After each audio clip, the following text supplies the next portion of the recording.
Advice to a young woman being sexually harassed at work.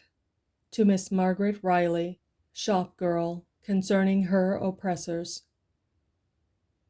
Your letter has been destroyed, as you requested, and you need not fear my betraying your confidence. Your mother was so long in my employ that I feel almost like a foster mother to you, having seen you grow up from the cradle to self-supporting young womanhood. The troubles and evils which you mention as existing about you, I know to be quite universal in all large shops, factories, and department stores, indeed in all houses where the two sexes are employed. I know that a certain order of men in power use that power to lower the ideals and standards of womanhood when they can. A pretty young girl once in my service related to me the cold-blooded suggestions made to her by her employer to increase the miserable wage paid her in a sweatshop. The sacrifice of her virtue seemed no more to this man than the sale of an old garment. The girl did not make the sacrifice, however, and she did not starve, freeze, or die. She managed to exist and to better her condition by doing domestic work and saving her money to fit herself for more congenial employment. When I last saw her, she was planning to become a trained nurse and had paid for a course of instruction in massage. I tell you this merely to illustrate the fact, I fully believe, that any girl who is determined to live an honorable life and retain her self-respect can make her way in the world and rise from lesser to higher positions if she is patient and willing to do what is termed menial work as a stepping stone. You tell me that scores of girls are kept in poorly paying, inferior positions when capable of filling better places, simply because they will not accept the dishonorable attentions of some of the men in authority.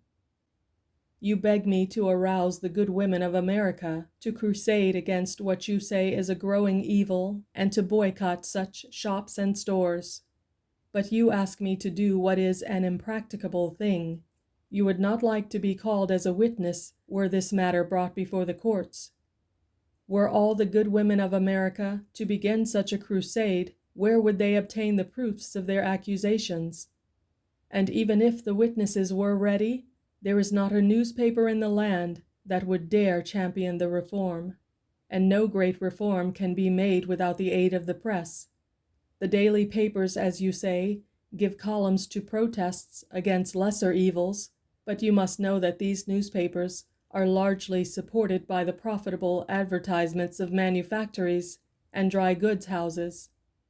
Glance over the columns of any of our large dailies and see how much space such advertising occupies. Imagine what it would mean to lose all this high-priced patronage.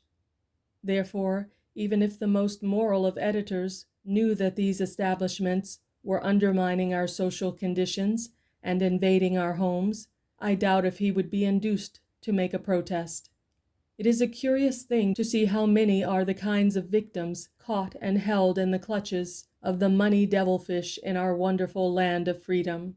Even clergymen who are preaching morality and brotherly love are compelled to keep their mouths shut on certain evils and abuses, lest they offend the pillars of the church and deprive the treasury of its income.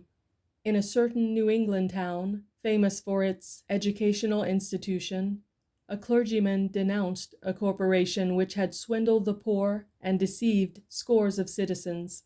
He was requested to discontinue further references to the matter, as the church treasury was supplied by the money which accrued from this monopoly. The most powerful members of the church were officers in the corporation. The young clergyman sent in his resignation and gave up an assured salary to follow the light of his own conscience. But there are few with his bravery, and therefore the strongholds of selfishness and self-indulgence remain impregnable. While we admire the splendid character which makes a man capable of refusing a salary which means hush money, we can at the same time understand the difficult position of a clergyman with a hungry brood of children to support, who hesitates at such a move.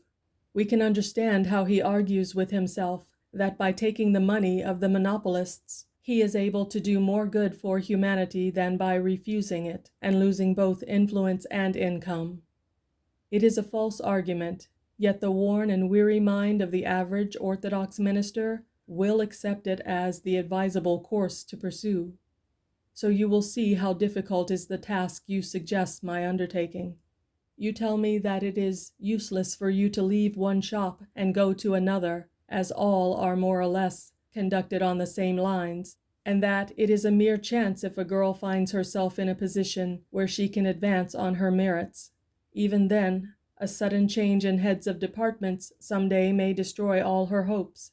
You say I have no idea how many girls go wrong just through the persecution and tyranny of these men, forced to fall in order to keep herself fed and clothed.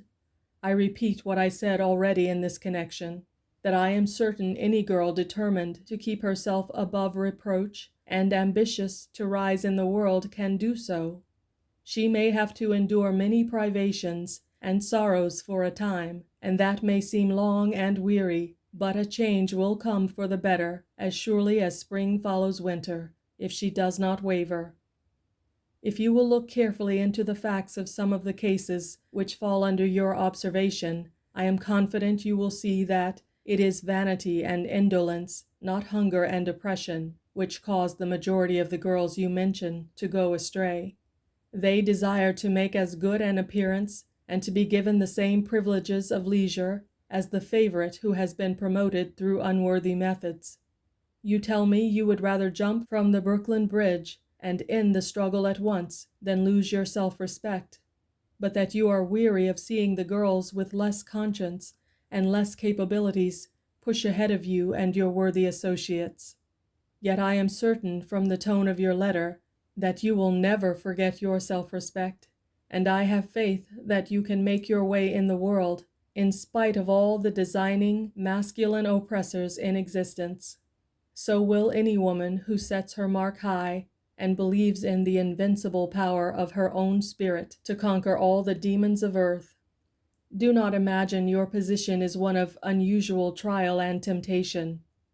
A young actress of my acquaintance has been obliged to fight her way slowly to partial recognition because she would not accept the conditions offered, with leading roles and fine wardrobe, by two polygamous-minded managers.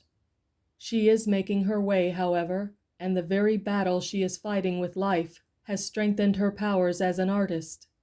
A young stenographer has been compelled to give up 2 positions because she would not allow the lover-like attentions of married employers. She was called a silly prude and discharged. Yet she is occupying an excellent position with a clean, high-class business house today. Domestics are sometimes driven from private homes by the same pursuit of the employer. Men are only in a state of evolution, and the animal instincts are still strong in them. The world has allowed them so much license, and society has been so lenient with their misdeeds, that it has been difficult for them to practice self-control and aspire to a higher standard. You must be sorry for them, and do what you can to help them understand the worth and value of true womanhood. Never for one instant believe that you can be hindered by the machinations of a few unworthy men from reaching any goal you set. One good, intelligently virtuous woman, determined to make the most of her capabilities by fair methods, can overcome a whole army of self-indulgent, sensual men and compel them to doff their hats to her. I am always deeply sympathetic toward the girl who is tempted through her emotions or her affections to forget herself. But I have no great pity for the woman who sells herself. There are always charitable societies, and there are always menial labors to do, and either door of escape from the sale of honor would be sought by the girl of right ideals. It is a bitter experience to see the woman who has stepped down into the soil of life flaunting her finery and her power in the face of virtue. But look about you and see how soon the finery becomes tatters, and how soon the power is transferred to another. Woman's position in the world is growing better, brighter, and more independent with each year. There are more avenues open to her, larger opportunities waiting for the employment of her abilities.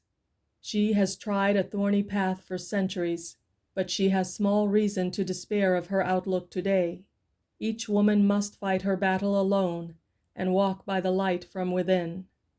The world gives her only a superficial protection, either through its courts or its society. Men demand virtue from a woman and endeavor in every way to lead her away from its path. But the divinity within her can carry her to the heights if she will not be lured by the voice of the senses, or frightened by the demands of the appetite, or debased by the mercenary spirit of the age. Go on in your brave determination to lead a sensible and moral life, my dear girl, and let your example be a guide to others, and prove that woman may succeed on the right basis if she will, in spite of temptations and oppressions. End of Advice by Ella Wheeler Wilcox.